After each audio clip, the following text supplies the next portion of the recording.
Ok, donc je vais essayer de présenter un peu toute une série de travaux de recherche que j'ai pu essayer de mener dans les dernières années sur donc, la question qui est la suivante, en fait, qui est de savoir quels apports peuvent avoir l'animal pour l'individu avec TSA et quelles particularités il peut avoir lorsqu'on a un TSA. Donc, je ne vais pas vous faire une présentation de ce qu'est le trouble du spectre de l'autisme. Je pense qu'on est ici face à un public relativement averti. Et on est tous ici relativement conscients que du fait des différentes particularités qui sont associées au TSA, eh bien, les jeunes qui vont pouvoir en être porteurs vont pouvoir avoir une relative réduction de leur qualité de vie. Ce qui est de plus en plus maintenant aussi pris en considération, c'est que cette réduction de la qualité de vie, elle n'est pas seulement propre à l'enfant, elle va aussi pouvoir s'étendre aux parents de l'enfant avec TSA, chez qui on va notamment pouvoir voir des plus hauts niveaux de stress, d'anxiété ou encore des plus hauts taux de dépression qui sont observés chez ces parents. Toutefois, dans ce portrait qui est un petit peu négatif, il y a un élément qui a pointé qui est le fait que depuis les années 50, et grâce au premier rapport de Boris Levinson, on sait que l'intégration d'un animal, notamment dans le cadre thérapeutique, peut être source de nombreux bienfaits pour ces jeunes avec TSA. On a de plus en plus d'études qui arrivent maintenant sur la scène scientifique et qui nous démontrent qu'on va pouvoir en fait avoir des bienfaits qui peuvent être observés donc aussi bien chez l'enfant avec TSA que chez son parent. L'objectif que je vais avoir dans la présentation d'aujourd'hui, ça va être d'essayer de passer au travers un peu de 3 points. Le premier qui va être d'essayer de vous montrer quels sont les apports, notamment du chien d'assistance, pour justement ces jeunes avec TSA et leurs parents. L'objectif que je vais avoir ensuite, c'est d'essayer d'aborder les questions des mécanismes qui pourraient être sous-jacents à ces apports et qui pourraient être des facteurs qui contribueraient à ces effets des animaux. Enfin, on va essayer d'aborder une dernière question qui est celle des spécificités que l'animal pourrait avoir lorsqu'on a un TSA et qui pourrait réellement être à l'origine de ces effets que les animaux peuvent avoir dans le développement quand on a un TSA. Donc pour commencer sur cette question des apports de l'animal, en fait, comme je disais, on a un recours en fait, qui va être de plus en plus grand et de plus en plus présent de l'animal dans le cadre de la prise en charge du TSA. Ce qu'on a en termes scientifiques, c'est à l'heure actuelle de nombreuses études qui nous montrent en fait des apports sur le plan psychosocial. Donc, on va pouvoir avoir des études qui nous montrent qu'en présence de l'animal, ou suite à des expositions ou à l'intégration de l'animal dans le quotidien, on va pouvoir avoir des améliorations de tout ce qui est comportements prosociaux, donc offre de partage, offre de réconfort. On va avoir aussi une amélioration de l'humeur ou de l'état affectif de notre jeune.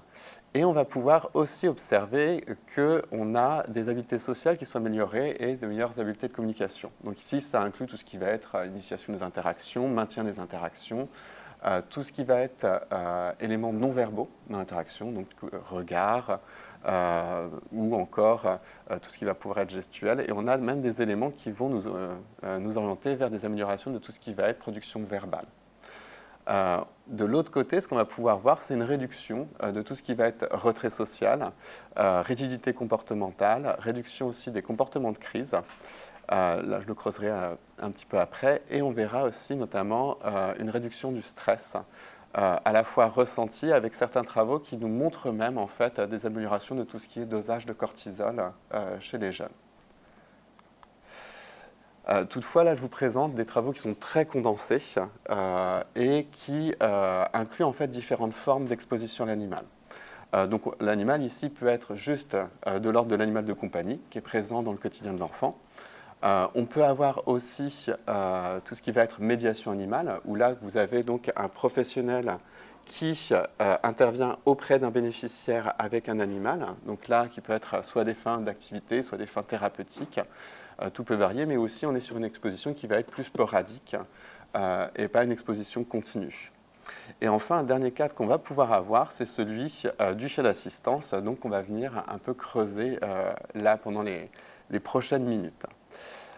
Donc un chien d'assistance, en fait, si on doit se le présenter un petit peu, c'est un chien qui va avoir été spécifiquement sélectionné et entraînés pour assister à un individu avec handicap. L'objectif de ce type de chien, c'est de permettre une amélioration de l'autonomie fonctionnelle de l'individu.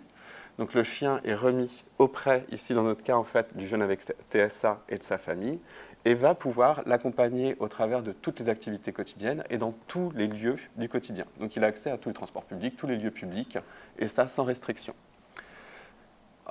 Sur la scène francophone, on a deux grands leaders donc, qui sont devenus des partenaires, moi, dans mes recherches, qui vont être la Fondation Mira, qui est, elle, au Québec, qui remet annuellement jusqu'à 200 chiens spécifiquement dédiés à l'accompagnement des jeunes avec TSA.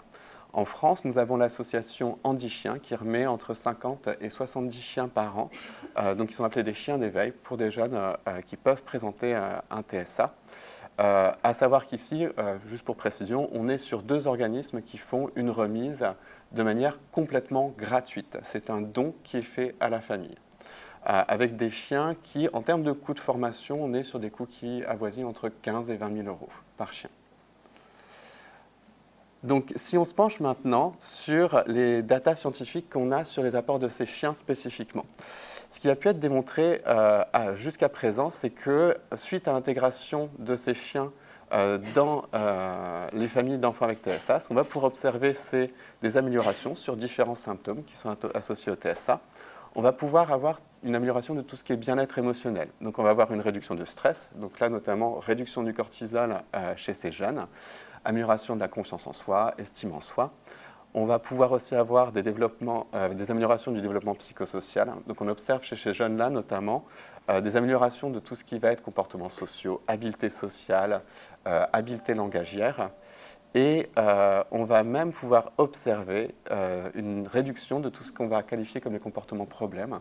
Donc on va avoir une réduction des crises, donc là soit en termes de forme, d'intensité ou de quantité. Et on va aussi observer des réductions de tout ce qui va être stéréotypie ou encore même des fugues chez les jeunes avec TSA. Donc moi, quand je suis arrivé un petit peu dans ce décor-là, une des premières choses forcément que j'ai un peu voulu faire, c'est créer une petite équipe et mener des premiers projets où on a souhaité s'intéresser à s'il y avait d'autres bienfaits qui pouvaient être observés. Ce qu'on a voulu notamment explorer, c'est si on pouvait avoir une amélioration de tout ce qui était traitement des expressions faciales suite à l'intégration d'un chien d'assistance. Donc, à des fins en fait, de concision, je ne vous expliquerai pas le rationnel théorique derrière, mais si vous voulez qu'on en discute ultérieurement, aucun problème pour ça. Donc ici, ce que nous avons fait, c'est qu'on a comparé deux lots de jeunes avec TSA. Un lot de jeunes qui étaient non bénéficiaires d'un chien d'assistance, en fait, des jeunes qui étaient en liste d'attente pour recevoir leur chien d'assistance de la part de la Fondation Mira, et un groupe de jeunes avec TSA qui étaient, quant à eux, bénéficiaires de leur chien d'assistance depuis une période d'au moins 2 ans et demi. Ces jeunes-là, on les a mis dans une tâche de reconnaissance d'expression faciale, donc qui impliquait ici des avatars, donc des personnages virtuels, sur lesquels on maîtrise tous les déplacements des différents points d'expression, et qui venaient exprimer progressivement, là, comme vous voyez un petit peu lentement, différentes expressions faciales. Donc c'est vrai que c'est un peu flippant, je vous l'accorde, mais l'objectif étant de venir, initialement ce qu'on souhaitait, c'était travailler sur des questions de seuil de détection. Donc quelle est l'intensité minimale d'expression pour pouvoir reconnaître. Pendant qu'ils réalisaient cette tâche de reconnaissance d'expression faciale, le matériel qu'on avait était un eye tracker qui nous permettait de venir collecter les temps de regard sur les différentes zones du visage. Donc on avait les 2 yeux, le nez, la bouche, le contour du visage et le reste de l'image. Après analyse, les résultats, ce qu'ils ont pu nous mettre en avant, c'est que dans un premier temps, nos jeunes qui étaient non bénéficiaires d'un chien d'assistance passaient plus de temps sur les zones de l'image qui sont non pertinentes pour reconnaître l'expression. Donc nous avons sur tout le reste de l'image, plutôt que sur le visage. Ce qu'on a pu voir ensuite, c'est que seul le groupe qui était bénéficiaire d'un chien d'assistance nous manifestait en fait une modulation, notamment dans l'exploration de la zone de la bouche, selon l'expression affichée. Et encore un peu plus loin, ce qu'on pouvait voir, c'est que seul ce groupe-là, en fait, manifestait une dichotomie dans l'exploration de la zone de la bouche et des yeux selon l'expression joie-colère. Notamment, c'est ce côté aller plus sur la zone de la bouche pour la joie, pour aller chercher ce signe distinctif en fait, du sourire plutôt que sur les yeux, versus on va aller plus sur les yeux que sur la bouche quand c'est de la colère pour aller chercher le froncement qui est le signe distinctif. Donc on était assez content puisque ça semble montrer qu'avoir un chien d'assistance pourrait également contribuer à une amélioration des stratégies d'exploration visuelle pour la reconnaissance des expressions faciales. Donc on avait cette nouvelle pierre à l'édifice sur cette question des bénéfices qu'un chien d'assistance pourrait avoir pour ces jeunes. De là, ce qui nous a plus intrigués, c'est d'essayer de s'intéresser sur quels pourraient être les mécanismes qui sont impliqués en fait dans ce processus-là, notamment quels sont les facteurs qui peuvent agir. Et notamment, quand on va sur toute la littérature sur le sujet, un des premiers trucs qui va être pointé, c'est la question de l'interaction. C'est parce que l'enfant interagit avec l'animal qu'il va pouvoir avoir ces bienfaits qui vont pouvoir être présents. Donc de là, on a décidé de mener une série d'études qui s'intéressent à l'interaction d'un jeune avec TSA avec un chien d'assistance. Donc en premier lieu, ce qu'on a dû faire, c'est caractériser comment un jeune avec TSA interagit avec ce chien d'assistance. Donc ici, on a tout simplement tiré à profit la procédure qu'applique la Fondation Mira dans l'évaluation des dossiers qui leur sont adressés pour recevoir un chien d'assistance. Eux, ce qu'ils font, c'est que si le dossier est recevable, ils font une rencontre de la famille directement dans leur mur. La rencontre suit toujours une procédure relativement standard. Ah, si je m'éloigne du micro, vous ne m'entendez plus. Tout d'abord, ce qu'ils vont faire, c'est une première phase où la famille est installée dans une salle et on fait un temps d'habituation, donc 20 minutes d'interaction libre entre le jeune et son parent. Au bout des 20 minutes, on va venir insérer un chien d'assistance, qui ne sera pas nécessairement celui qui le recevra, et on les laisse interagir de manière libre pendant 10 minutes. Et au bout des 10 minutes, on revient, et là on présente la série de commandes auxquelles répond le chien d'assistance, puis on donne différents objets, donc un bol, des croquettes, une brosse pour le chien, et on les laisse à nouveau pendant 10 minutes. L'objectif pour eux, c'est de venir voir si le jeune peut manifester un attrait minimal envers les chiens, ou tout du moins pas de comportement de peur. Nous, ce qu'on a fait, tout simplement, en fait, c'est récupérer les rushs de ces vidéos de première rencontre avec un chien d'assistance. Et ce qu'on est venu faire, c'est tout simplement, en bons éthologues, faire un codage comportemental. Donc on est venu coder et collecter, quantifier toute une série de comportements que le jeune pouvait exprimer, donc ses regards, ses distances vis-à-vis du parent, vis-à-vis du chien, tout ce qui est comportement de soin vers le chien, les contacts, les vocalisations et tous les gestes émis.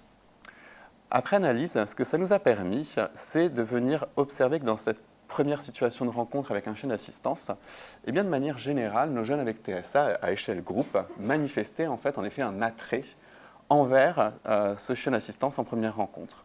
Toutefois, quand on regarde plus dans le détail et qu'on fait des analyses en cluster, on a deux profils qui vont pouvoir se distinguer. Un profil qui va être plutôt distal, donc des jeunes qui se maintiennent à distance, mais qui vont interagir quand même avec lui, c'est-à-dire qu'ils vont le regarder, ils vont lui émettre des gestes, ils vont lui donner des commandes au niveau vocal. Tandis qu'on va avoir un autre groupe qui, lui, va être plus proximal et plus attiré, c'est-à-dire que fait encore plus de commandes, encore plus de gestes et rentre en contact direct avec lui, avec beaucoup plus de proximité envers ce chien d'assistance. Donc ça nous a permis aussi de caractériser en fait que, ok, on peut avoir un attrait envers l'animal, mais que tous nos jeunes avec TSA, comme n'importe quel enfant, n'ont pas tous le même attrait et les mêmes stratégies d'interaction avec ces animaux. De là, on a souhaité aussi, après cela, creuser un peu la question du regard. Et on a notamment travaillé sur la question de est-ce qu'il y a des liens entre l'attention visuelle et l'interaction avec ce chien d'assistance. Donc ici, on a travaillé à la fois sur de l'analyse vidéo, mais aussi en exploratoire avec de l'eye tracking embarqué pendant les phases de présentation du chien, ce qui nous permettait de voir en fait exactement ce que notre jeune explore dans cette situation d'un point de vue visuel.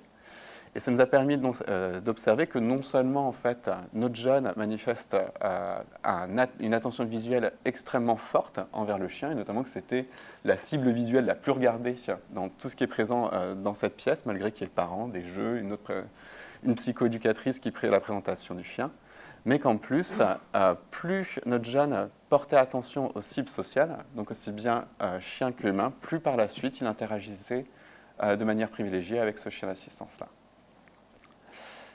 Donc ça nous a permis de voir en effet qu'est-ce qui se passe en fait dans une première rencontre avec un chien d'assistance. L'objectif c'était de savoir en fait si ces stratégies d'interaction donc sont associées à des bienfaits ultérieurs. Et donc ici, on avait un lot de jeunes où on a récupéré les rushs initiaux d'interaction en première rencontre avec un chien d'assistance, là aussi codage comportemental. Et ces mêmes jeunes-là, on les a invités, un peu plus de 2 ans et demi après la remise de leur chien d'assistance, à revenir et à faire exactement la même session. que ça nous a permis de voir, c'est que non seulement on voyait des liens entre comment ils interagissaient initialement avec le chien d'assistance et comment ils interagissent plus de 2 ans et demi après avec leur propre chien d'assistance, mais qu'en plus, on a pu observer qu'on avait une corrélation positive entre ces jeunes qui vont interagir plus de manière distale avec leur chien, donc avec des gestes et avec des commandes, et l'évolution de la sévérité de leur TSA plus de 2 ans et demi après. Donc plus ils interagissent de façon distale, plus par la suite, en fait, c'est des jeunes qui vont manifester une meilleure évolution dans leur trait TSA. Donc de là, on confirmait en fait que l'interaction avec le chien d'assistance pourrait être d'importance dans ce qui se passe. Ce qui nous a amené à nous dire, OK, on a la question d'interaction, mais si on va à une échelle un peu plus loin, un point qui est souvent annoncé, en fait, c'est la question de la relation. Par ailleurs, à la Fondation Mira, le fondateur, donc Éric Saint-Pierre, était toujours à me dire, moi je veux que tu ailles me voir l'amour de nos jeunes pour leur chien d'assistance. C'est l'amour, c'est le feeling entre les deux qui fait le tout. Donc on a décidé d'aller voir l'amour et le feeling. Un autre point aussi, puisqu'on a essayé de se faire un peu un doublé dans ce prochain projet de recherche, c'est que, comme je vous le disais, on sait que l'animal pourrait être aussi source de bienfaits pour le parent de l'enfant avec TSA. Au niveau de la littérature scientifique, ce qui avait pu être démontré à ce jour-là, c'est que ce qu'on peut voir chez les parents suite à l'intégration du chien d'assistance, c'est une amélioration de leur sentiment de sécurité et de compétence parentale, mais aussi qu'on va pouvoir avoir une réduction de leur stress, notamment ce qu'on vient voir, et ça a été des recherches très intéressantes faites par Stéphanie Fecteau, c'est un rééquilibrage de leur circuit cortisol et aussi une réduction de leur anxiété. Donc il y a des bienfaits pour eux et on s'est dit, ok, mais quelle est la synergie de bienfaits entre les apports pour le parent et les bienfaits pour l'enfant? C'est-à-dire qu'en toute logique, on peut se dire que s'il y a des bienfaits pour l'enfant, eh ben, ça va être vecteur de bienfaits pour le parent lui-même. Donc on a voulu voir un petit peu cette question de la synergie. Et pour faire ça, ce qu'on a fait, c'est un suivi longitudinal sur une cohorte de dyades parent-enfant. Ce qu'on a plus précisément fait, c'est qu'on a ici sélectionné des familles où on avait un enfant qui était diagnostiqué avec TSA, qui était âgé entre 5 et 12, et où l'enfant en fait, était en passe de recevoir son chien d'assistance, donc soit de la Fondation Mira, soit de l'association Andy Chien. Ces familles et ces cohortes, on les a rencontrées à 3 étapes clés du processus de remise de chien d'assistance. Donc, une première fois dans les semaines qui précèdent la remise de leur chien d'assistance, puis ensuite 3, puis 6 mois après la remise du chien. À chaque étape, on avait toute une série de collectes de données qui étaient effectuées. Donc, tout d'abord, les familles devaient nous faire un questionnaire en ligne, où ici, on avait différentes échelles standardisées qui nous permettaient d'avoir une mesure en fait, de tout ce qui était en fait, expression de traits associés à l'autisme, tout ce qui était stress parental et anxiété du parent. On collectait aussi au travers de la PSDQ tout ce qui était stratégie parentale, donc les stratégies que le parent met en place dans l'interaction avec son jeune. Et enfin, on avait une échelle qui est la MDORS, qui est une échelle standardisée qui permet de mesurer l'attachement humain-chien. Donc ici, pour mesurer l'attachement de l'enfant à son chien d'assistance. On avait, en termes de collecte aussi, des collectes vidéo. Donc on demandait ici aux parents et à leurs enfants de venir réaliser des petits enregistrements vidéo de 10 minutes en situation de jeu en fait, un peu semi-standardisé. Donc faire un dessin pendant 10 minutes, faire un puzzle pendant 10 minutes ensemble. Et on demandait aussi aux parents de nous faire des rushs de vidéos d'interaction entre l'enfant et le chien d'assistance. Enfin, on avait des entrevues semi-directives qui étaient menées avec le parent, mais là, l'objectif, c'était juste d'avoir des informations purement qualitatives sur leur ressenti en termes de quels bienfaits ils observent, quel lien ils observent entre l'enfant et le chien, puis est-ce que c'est facile d'établir ce lien, est-ce que c'est compliqué, quel est le climat familial, est-ce que l'intégration de ce chien améliore ou au contraire, en fait, créer des tensions au sein de cette famille. Est-ce que c'est facile, globalement, d'insérer un chien d'assistance dans un quotidien de parents d'enfants avec TSA? Donc, pour la présentation d'aujourd'hui, je vais juste me concentrer à des fins de concision sur la partie questionnaire en ligne et où, après analyse, en fait, ce qu'on a pu observer, déjà en premier lieu, c'est que, petit 1, on confirme qu'en effet, on a présence de bienfaits de l'intégration du chien d'assistance sur l'enfant et sur la famille. Donc ouf, on était contents, puisque dès les premiers 6 mois après l'intégration du chien d'assistance, ce qu'on peut voir, c'est une réduction dans les traits TSA de l'enfant, mais aussi une réduction dans le stress parental et dans l'anxiété du parent. après ça, on a pu observer qu'il y avait présence d'une association entre bienfaits parents et bienfaits enfants. C'est-à-dire que plus il y a amélioration des symptômes TSA de l'enfant, et bien plus on a une amélioration du stress et de l'anxiété du parent. Donc ici, on est sur des études, des analyses en régression, donc on a vraiment un caractère prédictif de cette relation-là. Après cela, ce qu'on a voulu voir, c'est si l'attachement, et donc notre fameux feeling, était d'importance. Et en effet, ce qu'on a pu observer, c'est que le degré d'attachement de l'enfant à son chien d'assistance, et notamment la proximité émotionnelle qu'il développe avec son chien d'assistance, eh bien, était prédictive des améliorations des symptômes TSA, mais aussi des bienfaits sur le stress parental. Et pour finir, ce qu'on a pu aussi voir, c'est que les améliorations en fait, du stress parental qui sont consécutives à l'intégration du chien d'assistance eh bien, sont associées à une amélioration des stratégies parentales et notamment à une réduction des stratégies dites permissives. Donc, qui sont des stratégies parentales qui sont connues pour être un peu moins optimales pour un bon développement de l'enfant. C'est ces stratégies, en gros, où plutôt que d'intervenir, on va plus passer par un évitement en termes de stratégie parentale. Donc, si on reprend un peu tous ces résultats et qu'on essaie de voir un peu la dynamique qui semble s'opérer, ce que ces résultats nous invitent à dire en termes de dynamique, c'est qu'en premier lieu, l'interaction du chien d'assistance contribuerait à une réduction des symptômes TSA de l'enfant. Toutefois, cette réduction des symptômes TSA, eh bien, elle est dépendante de l'attachement et de la relation que notre jeune va établir avec son chien d'assistance. Cette réduction des symptômes, eh bien, elle va pouvoir contribuer à une réduction du stress et de l'anxiété du parent. Et en feedback, ces améliorations du bien-être parental vont contribuer à une amélioration des stratégies parentales. Et donc là, vous le voyez, mon côté psychorigide, ça ne va pas, parce que je me dis, mince, l'image est belle, on a en fait une boucle virtuelle, mais ma boucle, elle n'est pas complète. Et donc, une des choses qui serait intéressante à faire dans de futures études, ce serait d'explorer la question de l'importance de la qualité de relation que le parent lui-même développe avec ce chien d'assistance-là. Et est-ce que ça contribue au bienfait pour lui ? Donc ça, c'est une collaboration qu'on est actuellement en train de faire. Les travaux sont en cours avec l'Université de Rennes et Gretchen Carlyle, qui est quant à elle à l'Université du Missouri.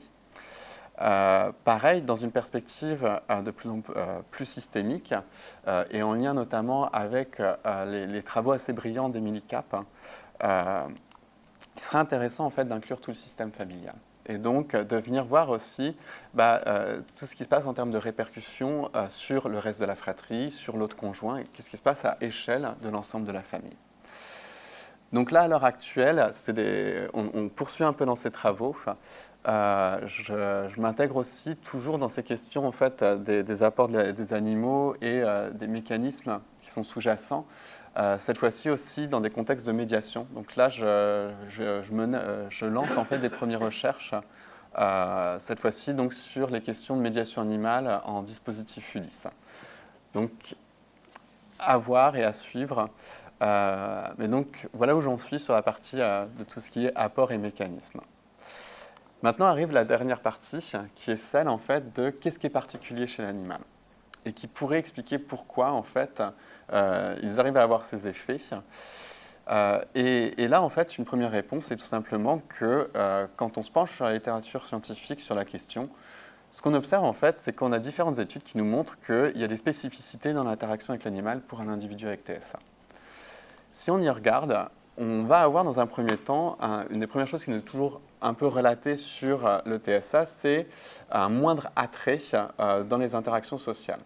Si on y regarde et que par exemple on prend l'étude de Prottman, qui n'est pas récente pourtant, eh bien lui s'est juste amusé à prendre des jeunes avec TSA et on les met dans une pièce avec un chien, un humain et des objets, enfin des jeux. Et ce qu'on va voir, c'est que notre jeune avec TSA passe 2 fois plus de temps avec le chien et 16 fois plus de temps avec, 2 fois plus de temps avec le chien qu'avec l'humain et 16 fois plus de temps avec le chien qu'avec les jeux. Donc l'attrait spontané en fait envers l'animal semble être présent. Quand on va dans des études en IRM fonctionnelle, notamment celle de White, ce qu'on va pouvoir voir, c'est que là où on observe en réaction à des visages humains des hypoactivations chez nos individus avec TSA par rapport à des individus neurotypiques, et bien quand on est sur des visages animaux qui sont présentés en IRM fonctionnelle, on ne voit pas de différence entre les deux populations. Si on va ensuite sur des analyses en eye tracking, un phénomène qui est bien connu, c'est ce côté en fait moindre exploration de la zone des yeux chez nos individus avec TSA sur des visages humains. Et bien sur des visages animaux, on n'observe pas ce phénomène. Ils vont explorer la zone des yeux et on n'a pas de différence entre TSA et neurotypique en eye tracking sur des visages animaux. Et on peut même aller jusqu'à l'exploration jusqu'à la reconnaissance des expressions faciales, où là on a une étude de Davidson par exemple qui nous montre que là où on a une différence neurotypique TSA en termes de reconnaissance d'expressions faciales sur des visages humains, eh bien on n'observe pas de différence entre les deux groupes sur des visages animaux. Donc en image globale, il semble qu'il y ait des altérations qui soient présentes dans le traitement et l'interaction avec avec tout ce qui est humain, mais qui ne se retrouveraient peut-être pas au niveau animal. Donc forcément, moi et le reste de mes collaborateurs, ça nous a invités à nous questionner si ces spécificités de l'animal ne se retrouvent pas à des niveaux un peu plus avancés de la cognition sociale, et notamment dans tout ce qui est empathie et théorie de l'esprit. Quand on va sur l'empathie, et notamment dans les questions animales, une recherche qui est intéressante, c'est une recherche faite par Aurélien Miral et ses collaborateurs. Donc Aurélien Miral, c'est un chercheur en biologie évolutive au Muséum d'histoire naturelle de Paris à cette époque-là, et qui travaillait avec Michel Raymond, donc, qui est lui anthropologue à Montpellier. Ce qu'ils ont fait, c'est qu'ils ont mené une étude auprès de plus de 1000 adultes neurotypiques, et où ce qu'ils ont fait, c'est leur présenter en fait toute une série de photos qui sont des photos d'animaux qui représentent en fait tout simplement différentes espèces qui viennent correspondre à différents nœuds dans l'arbre évolutif. À chaque fois, ce qu'il faisait dans cette étude, c'est qu'il présente une série de paires de photos, et à chaque paire, votre participant doit tout simplement sélectionner l'espèce qu'il se sent le plus capable de reconnaître les émotions et les sentiments. Et donc, à chaque fois, le choix de votre participant permet de mesurer l'empathie qu'il perçoit envers les différentes espèces. Après analyse en GLMM, ce que les chercheurs en fait, ont retrouvé, c'est tout simplement l'arbre phylogénétique des espèces. Donc plus une espèce est proche dans l'histoire évolutive de l'espèce humaine, plus on est empathique envers cette espèce. En fait, d'un point de vue théorique, les choses sont relativement simples. C'est tout simplement lié au fait que plus une espèce est proche de nous, plus on a de similarités en termes morphologiques, mais aussi en termes comportementaux, donc ce qui facilite le ressenti empathique. Donc de là, on a développé une collaboration avec ces chercheurs, avec pour question de se demander, mais est-ce que c'est inné en fait, ou c'est quelque chose qu'on acquiert au cours du développement? Donc qu'est-ce qui se passe chez les enfants? Donc on a mené en fait une réplication de cette étude sur un peu plus de 300 enfants neurotypiques, donc qui étaient âgés entre 5 et 12. Ces enfants-là, après leur avoir fait une petite démo avec des vidéos de chiens en fait, de ce que c'était de comprendre les émotions et les sentiments d'une autre espèce, eh bien, on leur faisait faire exactement la même tâche en fait, avec les paires de photos. Suite à ça, on leur demandait juste aussi de faire une petite échelle en fait, d'empathie, mais cette fois-ci envers les pairs humains, donc envers les camarades de leur âge, donc qui est la BESC. En termes de résultats, on a obtenu le même phénomène chez les enfants neurotypiques, donc de 5 et 12. Donc, c'est-à-dire que plus l'espèce est proche dans l'histoire évolutive, plus nos enfants sont sont empathiques envers cette espèce. Toutefois, on a un effet de l'âge de l'enfant. Plus l'enfant grandit, plus cette tendance à être empathique envers les espèces les plus proches va être forte. On était un peu déçus, mais l'empathie envers les pairs n'a rien à faire et n'a pas d'influence sur cette tendance empathique envers les espèces les plus proches. Par contre, et ça c'est un résultat en fait qu'on aime beaucoup, avoir des animaux au domicile a un effet sur l'empathie envers les pairs.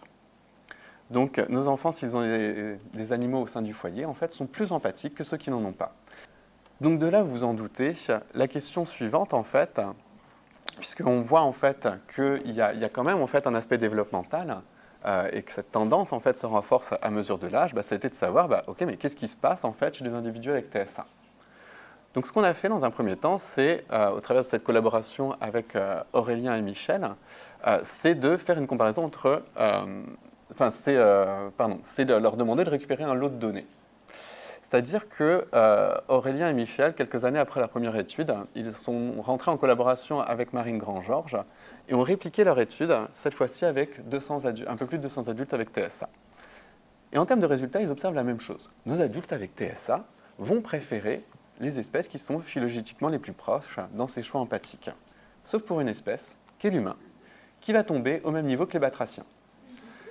Donc, ça ne veut pas dire qu'un TSA considère les autres humains en fait comme des grenouilles, soyons d'accord, mais ça vous reflète en fait le degré de difficulté que c'est pour eux en termes de ressenti empathique. Ils estiment que c'est aussi facile de reconnaître les sentiments et émotions d'un humain que d'un batracien. Donc nous, de là, on a récupéré leur jeu de données et on les a comparés à nos enfants neurotypiques.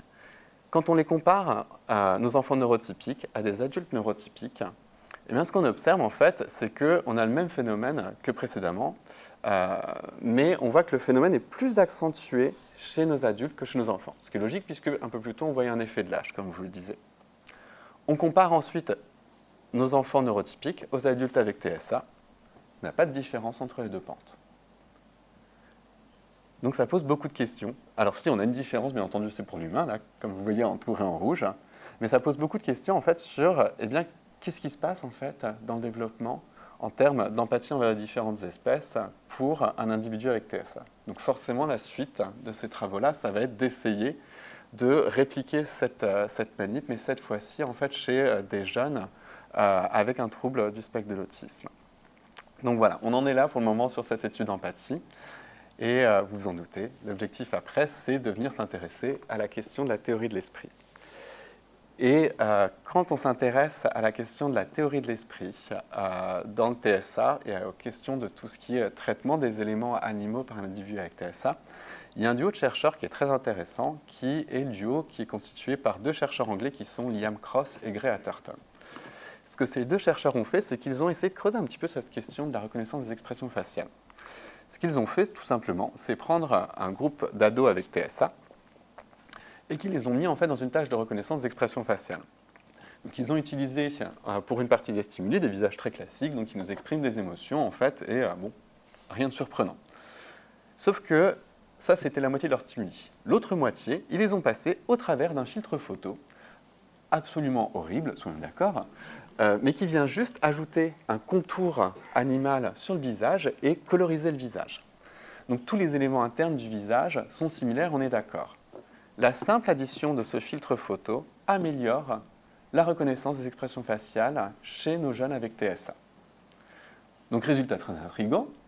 Et de là, ils se demandent jusqu'où ils peuvent pousser le concept. Puisque là, on est d'accord, on prend une même stimulation, tout ce qu'on fait, c'est la modifier et la mettre dans une version animale. Et ils se sont posé la question de s'ils pouvaient faire la même chose avec la FOPA. Donc la FOPA, pour ceux qui ne la connaîtraient pas, en fait, c'est un petit test qui consiste en des petits scénarios sociaux, des petites histoires, où vous avez en fait différents protagonistes. Ces protagonistes-là, dans ces histoires, vont pouvoir commettre ce qu'on appelle des faux pas sociaux. Donc ils vont pouvoir dire des choses ou faire des choses qui pourraient en fait blesser ou gêner l'autre protagoniste. Pour un TSA, c'est un test qui est très compliqué parce que l'objectif du test, c'est de détecter les faux pas sociaux. Donc généralement, on voit en fait qu'ils sont moins bons. Ce qu'ils ont fait, c'est reprendre ces mêmes histoires et tout simplement remplacer les protagonistes humains par des animaux, donc par exemple par des chevaux, et remplacer les contextes initiaux par des contextes en fait animaux compatibles. Donc par exemple, plutôt que ce soit des humains qui font un concours de poésie, eh ben, ça va être des chevaux qui sont sur un champ de course hippique. Et ce qu'ils observent, donc ici ils ont fait ça sur 650 étudiants neurotypiques, mais dans ce lot-là, il y en avait 81 qui vont présenter ce qu'on appelle un phénotype autistique élargi. Donc en gros, ils présentent des traits TSA, mais ne sont pas diagnostiqués ou diagnosticables TSA. Et ce qu'ils observent, en fait, c'est que là, on a des différences sur la FOPA classique, et bien en version animale, on n'a plus de différence entre les deux groupes. Alors, le problème, c'est qu'on est d'accord, on n'est pas sur des individus diagnostiqués avec TSA. En plus, on est sur des adultes, on n'est pas sur des éléments développementaux. Donc forcément, je les ai contactés et je leur ai demandé s'ils étaient d'accord pour établir une collaboration. Coup de chance, ils ont accepté. Et on lance en fait, on vient de recevoir là en début de semaine les autorisations CPP, donc on est assez heureux, pour pouvoir lancer ce projet qu'on a monté qui donc porte sur l'empathie et la théorie de l'esprit chez nos jeunes avec TSA envers l'animal. Ici, ce qu'on va utiliser, c'est une version adaptée enfant, donc ils ont validé en fait très récemment de cette FOPA animale, où donc les histoires sont un petit peu plus simples et où on va avoir des petites illustrations en fait imagées. Ce qu'on va faire dans ce projet, c'est comparer deux lots de jeunes, donc un lot d'enfants neurotypiques, un lot d'enfants avec TSA. Et avec ces jeunes, ce qu'on va faire, c'est réaliser 2 rencontres à domicile. Une première rencontre où ce qu'on va faire, c'est faire une faux pas en version classique, donc version humaine, pour mesurer donc la théorie de l'esprit au travers de cette tâche, puis aussi une échelle en fait d'empathie envers les pairs, donc la BESC, en version humaine. Lors de l'autre rencontre qu'on va réaliser, on va opérationnaliser tout simplement une passation des tâches, mais qui vont être exactement les mêmes, mais dans leur version animale. On demandera aux parents de compléter différentes échelles pour collecter donc, tout ce qui est quotient d'autisme, difficulté d'interaction et de communication, puis aussi tout simplement s'assurer en fait qu'on est bon côté développement verbal.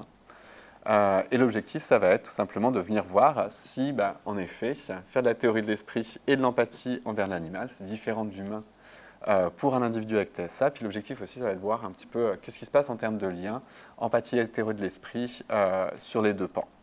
Donc bien entendu, vous en doutez, il va falloir qu'on essaie de se revoir d'ici à peu près 1 an pour que je puisse vous raconter la fin de l'histoire sur ce point. Je vais juste devoir profiter d'un petit temps en fait, pour adresser des remerciements qui sont assez importants parce que j'ai beaucoup de soutien en fait, de la part de la Fondation Mira et de l'association Andy Chien, donc qui sont notamment non seulement en fait, des organismes en fait, qui me permettent de trouver mes participants, mais qui sont en fait devenus des vrais collaborateurs, hein, puisque comme annoncé, je fais beaucoup de recherches en recherche-action, donc c'est vraiment des collaborateurs. Forcément, je remercie les financeurs, et en particulier la Fondation Adrien et Pierre Sommer, donc, qui est un organisme qui finance non seulement la recherche sur la médiation animale, mais aussi en fait, tous les projets de médiation animale en France qui peuvent en fait, se faire dans différents secteurs. Et je remercie forcément les familles parce que, outre le fait qu'ils soient des participants, j'ai des parents en fait, qui sont devenus en fait, des vrais collaborateurs que je contacte souvent pour des avis, pour me dire en fait, si ma méthode est bonne, ce qu'ils en pensent. Donc voilà, je remercie tout ce petit monde, puis vous pour votre attention.